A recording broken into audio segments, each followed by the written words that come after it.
कैसे हैं मेरे प्यारे बच्चों। स्वागत है आपका हिंदी की कक्षा में। आपकी हिंदी पाठ्य पुस्तक एकलव्य कक्षा 8 Eduraise India by Amit publishing house के साथ हम शुरू करेंगे बच्चों पाठ संख्या 11 और पाठ 11 का नाम है आखिर कितनी जमीन। चित्र पर आधारित गतिविधि देखेंगे बच्चों उपर्युक्त चित्रों से संबंधित कहानी आपने सुनी या पढ़ी होगी, है ना। बताओ इन तीनों चित्रों में कौन सी बात समान है और यह कहानी हमें क्या संदेश देती है।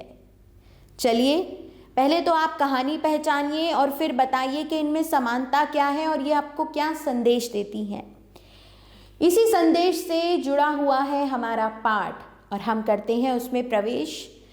इस कहानी के लेखक लियो टॉल्स्टॉय हैं। वे मानवीय संवेदना के कुशल शिल्पी थे। इस कहानी में उन्होंने बताया है कि लोभ का परिणाम कितना दुखद हो सकता है। वैसे भी व्यक्ति की ज़मीन की भूख या लालच कभी कम होने वाला नहीं है। यहाँ भी यही बताया गया है। आइए शुरू करते हैं बच्चों। बात पुरानी है। दो बहनें थीं। बड़ी बहन का विवाह कस्बे के एक सौदागर से और छोटी बहन का विवाह एक किसान से हुआ था। एक बार बड़ी बहन छोटी बहन के यहाँ आई। दोनों में बातें चली। बड़ी बहन अपने सुखमय जीवन की तारीफ करते हुए बोली, देखो हम शहर में कितने आराम से रहते हैं। बढ़िया कपड़े, तरह तरह की खाने पीने की चीज़ें, तमाशे, थिएटर और बाग बगीचों की सैर। छोटी बहन को बड़ी बहन की बातें बिल्कुल नहीं भाई। वह बोली, तुम लोग सजी धजी रहती हो, तुम्हारे यहाँ आमदनी बहुत है, लेकिन एक रोज़ सब हवा हो जाए तो। जीजी हम सीधा साधा जीवन बिताते हैं, पर चिंता फिक्र से तो छूटे हैं। बड़ी बहन ने ताना मारते हुए कहा, तुम्हें जीवन के आराम और आनंद का क्या पता। पेट तो जानवर भी भरते हैं, यह भी कोई जिंदगी है। छोटी बहन का किसान पति दीना घर के आंगन में खड़ा दोनों बहनों की बातें सुन रहा था। उसे लगा बात तो सही है। बचपन से धरती माँ की सेवा में जुटे रहे, कभी किसी चीज़ की परवाह नहीं की। बस मुश्किल तो यह है कि हमारे पास ज़मीन काफ़ी नहीं। बार बार बैल जमींदार की चारागाह में पहुँच जाता है और उसे जुर्माना भरना पड़ता है। तभी जमींदार की ज़मीन बिकने लगी। दीना ने 40 एकड़ ज़मीन का एक टुकड़ा पसंद किया। इसमें कुछ पेड़ भी लगे हुए थे। उसने नगद देकर सौदा तय कर लिया और शहर जाकर कागज़ों की लिखा पढ़ी भी कर ली। अब दीना ज़मीन का मालिक था। वह ज़मीन पर फसलें उगाता, फलों के पेड़ लगाता। अपनी हरी लहलहाती फसल को देखकर उसका मन प्रसन्नता से भर उठता। दीना काफ़ी खुश था, पर उसे पड़ोसियों की तरफ से कभी चैन न मिला। पड़ोसियों के मवेशी उसके खेतों में घुस जाते और फसलें चर लेते। काफ़ी समय तक दीना सहता रहा। कई बार पड़ोसियों को समझाया पर कोई फर्क ना पड़ा। उसके धीरज का बांध टूट गया और उसने अदालत में अर्जी दे दी। कई किसानों को जुर्माना हो गया। अब तो आस पड़ोस के लोग उससे और भी ईर्ष्या करने लगे। उन्हीं दिनों गांव के कुछ लोग ज़मीन घर बार छोड़कर जाने लगे। अफवाह थी कि दरिया सतलुज के पार एक नई बस्ती बस रही है। वहां जाने वाले हर व्यक्ति को 20 एकड़ ज़मीन मुफ्त मिल रही है। दीना अपने पड़ोसियों से परेशान था। उसने सोचा मैं भी वहां ज़मीन ले लूँ तो ठीक रहेगा। एक दिन उसने एक परदेसी किसान को वहां से गुजरते देखा।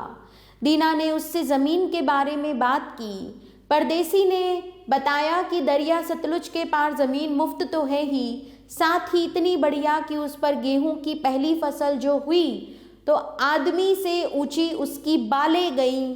फसल इतनी घनी कि दरात के एक कांट में ही पूला बन जाता था। जिसके पास खाने को दाने नहीं थे वे अब खलिहानों और गाय बैल वाले हो गए हैं। दीना ने भी मन ही मन वहां जाने का फैसला कर लिया। जल्द ही अपने परिवार के साथ दीना वहां पहुंच गया। उसने गांव की पंचायत में शामिल होने की अर्जी दे दी। उसे ज़मीन मिल गई। बाल बच्चों के इस्तेमाल के लिए भी उसे 100 एकड़ ज़मीन मिल गई। दीना अब पहले से कई गुना खुश था। उसने अपने लिए इमारतें खड़ी की उसके पास चराई के लिए खुला मैदान था। उसने ढेर सारे मवेशी खरीद लिए। कुछ दिन तो घर जमीन और मवेशियों से वह खुश रहा, पर धीरे धीरे उसे जमीन पहले की तरह कम लगने लगी। एक दिन एक सौदागर वहां से जा रहा था। घोड़े के दाने पानी के लिए वह कुछ देर वहां ठहरा। उसने दीना को बताया कि वह नदी के पार से आ रहा है। वहां इतनी जमीन है कि महीनों चलो तब भी नाप ना पाओ। अब दीना ने मन ही मन नदी पार जाने का निश्चय किया। दीना अपने साथ एक आदमी को लेकर सौदागर के बताए स्थान की ओर चल पड़ा। मार्ग में उसने खाने पीने का सामान, उपहार और मिठाई खरीदी। चलते चलते 7वें रोज वे उस स्थान पर पहुंचे। वहां कोल लोगों की बस्ती थी।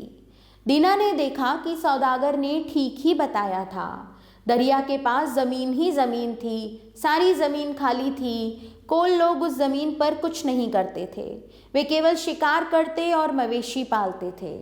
दीना को देखते ही कोल अपने अपने तंबुओं से बाहर निकल आए। एक दुभाषिए की सहायता से दीना ने उन्हें बताया कि वह जमीन के लिए वहां आया है। वे सब दीना की बातें सुनकर बहुत खुश हुए।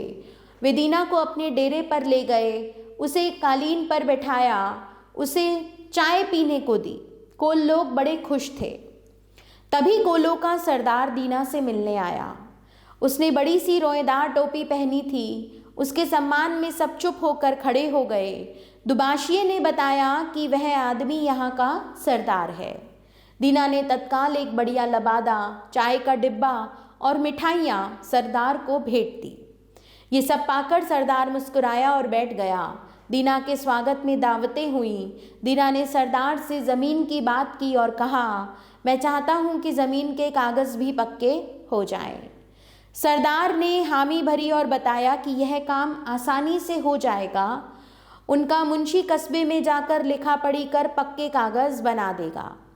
दीना ने पूछा कि ज़मीन किस भाव मिलेगी। सरदार बोला, हमारा एक ही भाव है, एक दिन के 1000 रुपये। एक दिन के 1000 रुपये, यह कैसा हिसाब हुआ?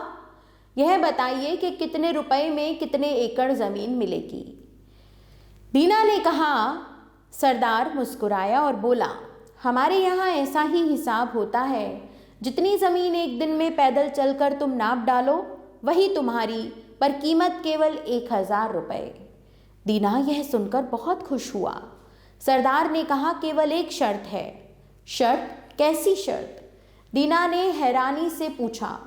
जहाँ से तुम चले थे, यदि लौटकर सूरज ढलने तक तुम वहाँ ना आए तो तुम्हारे रुपए तुम्हें वापस नहीं दिए जाएंगे। सरदार ने बताया। दीना ने शर्त मंजूर कर ली। दीना रात भर बिस्तर में लेटा लेटा ज़मीन के बारे में सोचता रहा। एक दिन में लगभग 60 किलोमीटर ज़मीन तो आसानी से चल लूँगा। आजकल दिन भी लंबे होते हैं। इस ज़मीन में से घटिया वाली तो बेच दूंगा या किराए पर उठा दूंगा, लेकिन उम्दा ज़मीन में खेती करूंगा। 2 दर्जन बैल काफ़ी होंगे। 2-4 नौकर भी रखने होंगे।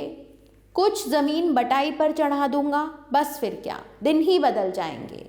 वह सुबह जल्दी जाग गया, अपने साथ आए आदमी को जगाया और स्वयं कोल लोगों को बुलाने चला गया।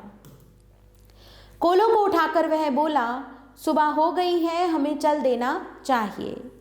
कोलों ने दीना को चाय दी, पर देर होने के ख्याल से उसने मना कर दिया। इतने में सरदार भी आ गया। सब टेकड़ी की ओर बढ़े। वहां पहुंचकर सरदार ने दूर तक फैली ज़मीन की ओर इशारा करते हुए कहा, दूर जहां तक निगाह पहुंचती है वहां तक हमारी ज़मीन है। इसमें से जितनी चाहो ले सकते हो। मुलायम काली मिट्टी की इस अछूती धरती को देखकर दीना की आंखें चमकने लगी। सरदार ने अपने सिर की टोपी उतार कर ज़मीन पर रख दी और कहा, यह है निशान। यहाँ से चलकर सूरज ढलने से पहले यहीं लौट आओ। जितनी ज़मीन चल पाओगे वह सारी तुम्हारी होगी। दीना ने सिर हिलाया, जेब से रुपए निकाले और गिनकर टोपी में रख दिए। उसने कोट उतारा, रोटी, पीने का पानी, फावड़ा लिया, पेंट को कसा और धरती पर निगाह डाली। जहाँ नज़र डालता था बढ़िया ज़मीन नज़र आती थी। सोचता रहा कि किस तरफ चलना बेहतर होगा। आखिर उसने तय किया कि पूरब की ओर ही चलना बेहतर होगा। दीना ने सोचा कि वक्त नहीं खोना चाहिए, ठंड ठंड में जितना रास्ता तय हो जाए उतना ही अच्छा है। फावड़ा कंधे पर रखकर उसने लंबे लंबे कदम बढ़ाए। 1001 मीटर चलने पर उसने गड्ढा किया और ऊंची घास चिन दी। उसके बदन में अब चुस्ती आ गई, चाल तेज हो गई। कुछ देर बाद दूसरा गड्ढा किया। अब सूरज की धूप में टेकड़ी साफ दिखाई पड़ रही थी। सूरज की गर्मी बढ़ रही थी। उसने बास्केट उतार कर कंधे पर डाल ली। गर्मी बढ़ती जा रही थी। उसे भूख भी लग गई। उसने सोचा एक पहर बीत गया है, कुछ खाना पीना भी हो जाए। अभी तो 3 पहर बाकी हैं, अभी 4-5 किलोमीटर और चला चल। ऐसी उम्दा जगह हाथ से जाने देना मूर्खता होगी। जितना आगे बढ़ा जमीन और अधिक उम्दा मिलती गई। चलो जूते उतार लूं और लंबे कदम बढ़ाऊं। दीना ने जूते उतार लिए। वह सीधा चलता गया। अब उसे टेकड़ी ठीक से दिखाई नहीं देती थी। टेकड़ी पर खड़े हुए कोल छोटे छोटे जंतुओं जैसे दिखाई देते थे। उसका सारा शरीर पसीने से लथपथ था और प्यास भी लग रही थी। यहाँ ठहर कर उसने गड्ढा खोदा, घास चिन दी, पानी पिया और बाईं ओर बढ़ने लगा। सूरज तेजी पर था, गर्मी बढ़ गई थी, दोपहर हो गई थी। दीना अब थकने लगा। कदम उठाने भारी हो रहे थे। दीना ने सोचा क्षण भर सांस ले लूं। वह बैठ गया, रोटी खाई और पानी गटका। मन होता था कि लेट जाए पर डर था कि कहीं नींद ना आ जाए। सोचा खाना खा लिया है, अब कुछ जान आ गई है। तकलीफ तो घड़ी 2 घड़ी की है और आराम जिंदगी भर का। यह विचार आते ही वह उठ खड़ा हुआ। आंखों से नींद गायब हो गई। उसने लंबी राह नापी। वह बाई और मुड़ने ही वाला था कि आगे जमीन और उपजाऊ दिखाई दी। दीना ने सोचा यहाँ बड़ी अच्छी फसल होगी, इसे छोड़ना मूर्खता होगी। यह सोचकर आगे बढ़ा। गड्ढा खोद कर निशान बना दिया। अब दूसरी ओर मुड़ा। गर्मी के मारे बुरा हाल था। टेकड़ी पहचानी भी नहीं जाती थी। वह तेजी से तीसरी दिशा में बढ़ा। तेजी से कदम बढ़ाते हुए उसने देखा सूरज ढलान की ओर बढ़ रहा था। वह 2-3 किलोमीटर गया होगा कि सूरज नीचे होता दिखाई देने लगा। दीना ने सोचा खेत की 2 बाजू काफ़ी लंबी हो गई है, एक तरफ छोटी भी रह गई तो क्या, अब लौटना चाहिए। वह मुकाम से बहुत दूर था। अंदाज़ा लगाया लगभग 15 किलोमीटर दूर होगा। गड्ढा खोदकर दीना ने निशाना लगाया और टेकड़ी की सीध में चल दिया। दीना लंबे लंबे कदम बढ़ा रहा था। उसे एक एक कदम उठाना भारी पड़ रहा था। टांगे जवाब दे रही थी। जरा आराम करने का मन था पर यह संभव ना था। पैर जगह जगह से कट गए थे। उसे किसी भी तरह सूरज ढलने से पहले पहुंचना था। दीना की सांस फूल रही थी। वह पूरे दम से आगे बढ़ने लगा। कमीज और जूते फेंक दिए। सूरज ढलने से पहले ना पहुंचा तो सारी रकम जब्त हो जाएगी, सारी मेहनत पर पानी फिर जाएगा। यह विचार आते ही वह डर से कांपने लगा। उसका गला सूख रहा था, शरीर पसीने से लथपथ था, टांगे कांप रही थी, छाती धड़क रही थी मानो दिल पर हथौड़े की चोट हो रही हो। आंखों के आगे अंधेरा छाने लगा था। सूरज पल पल नीचे ढल रहा था। वह हिम्मत जुटाकर भागने लगा। अब उसे कोल लोगों की आवाज़ें सुनाई दे रही थी। वे उसे ज़ोर ज़ोर से आवाज़ लगाकर बुला रहे थे। दीना ने सोचा अगर मैं समय पर ना पहुंचा तो सब हंसेंगे। सूरज धरती से लगा जा रहा था। अब डूबा तब डूबा। अब उसे ज़मीन पर रखी टोपी दिखाई दे रही थी। कोल लोग हंस हंस कर हाथ हिला रहे थे। वहीं सरदार भी बैठा था। वह पेट पकड़कर हंस रहा था। तभी सूरज ने धरती को छू लिया। अंधेरा हो गया। ओह, सारी मेहनत बेकार गई। दीना के मुंह से चीख निकल गई। उसे कोल अब भी पुकार रहे थे। उसे ध्यान आया कि कोल ऊंचाई पर खड़े हैं, उन्हें सूरज अब भी दिखाई दे रहा होगा। सूरज अब भी छिपा नहीं होगा, बस मुझे दिखाई नहीं दे रहा। दीना ने आंखें बंद की, लंबी सांस ली, फिर टेकड़ी की ओर दौड़ा पर अब भी धूप बाकी थी। टांगों ने जवाब दे दिया। लंबा कदम बढ़ाकर उसने टोपी को छू दिया और मुंह के बल जा गिरा। वाह खूब रही, वाह खूब रही, सरदार चिल्लाया। वाह, तुमने कितनी जमीन ले ली। दीना का साथी दौड़ा आया। उसने सीना को उठाना चाहा। दीना के मुंह से खून निकल रहा था। वह मर चुका था।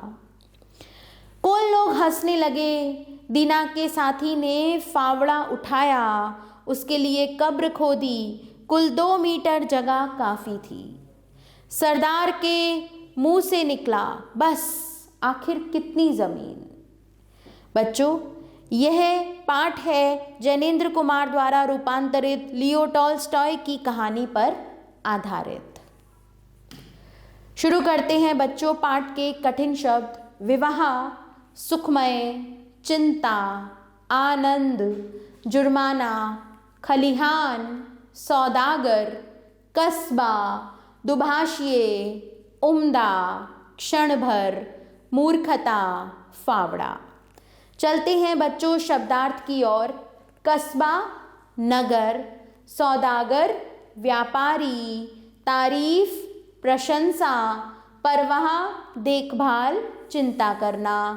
चारागाह, पशुओं के चरने के लिए खुला मैदान।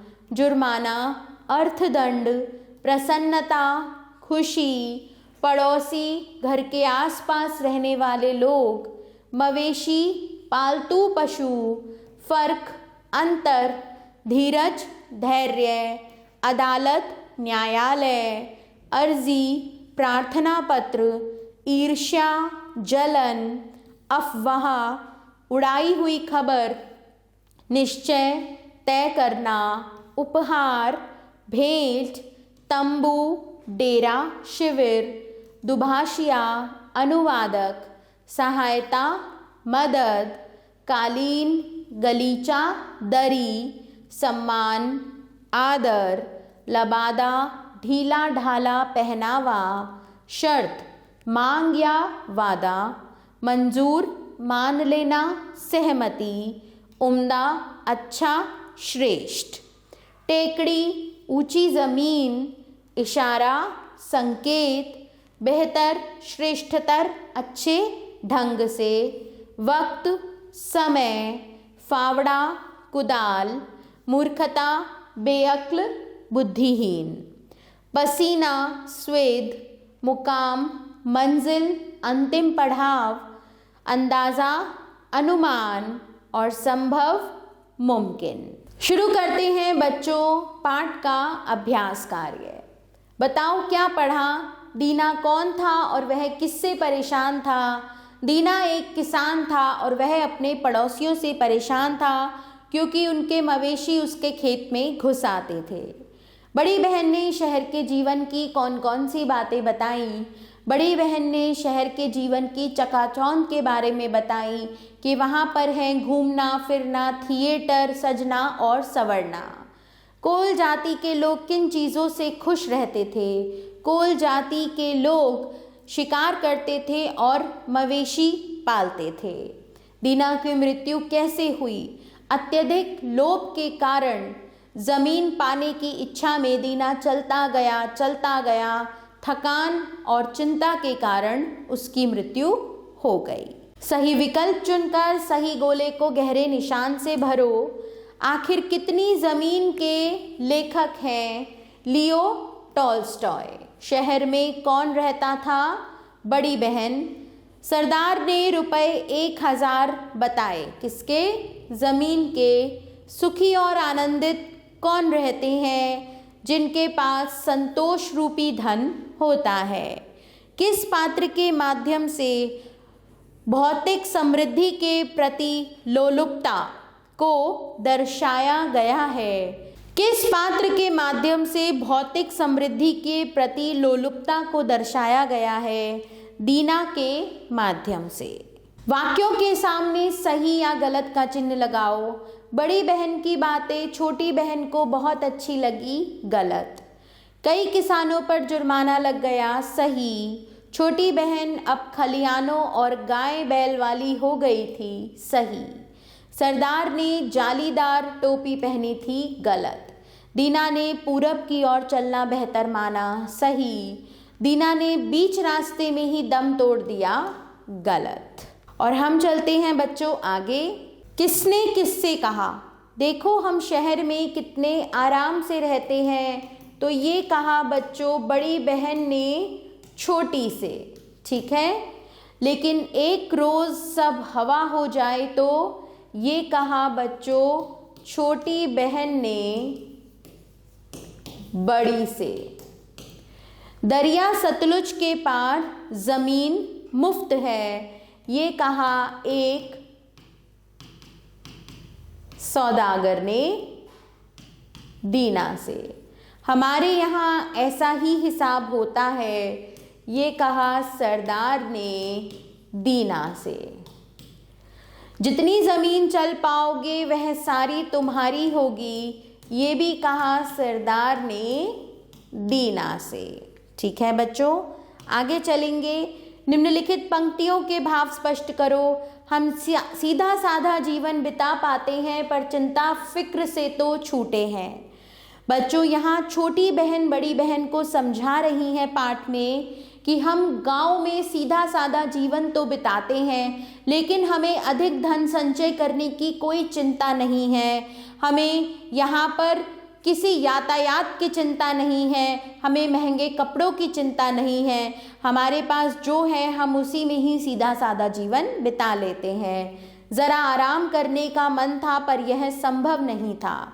जब दीना चलते चलते थक गया और वापसी की ओर था तो उसका मन था कि वह थोड़ा सा आराम कर ले, परंतु यह डर था कि यदि वह आराम करेगा तो समय से नहीं पहुंच पाएगा। इसीलिए यहाँ लिखा गया है कि पर यह संभव नहीं था। इसी के साथ बच्चों हमारा यह पाठ यहाँ समाप्त होता है। आभार बच्चों, मिलते हैं नए पाठ के साथ।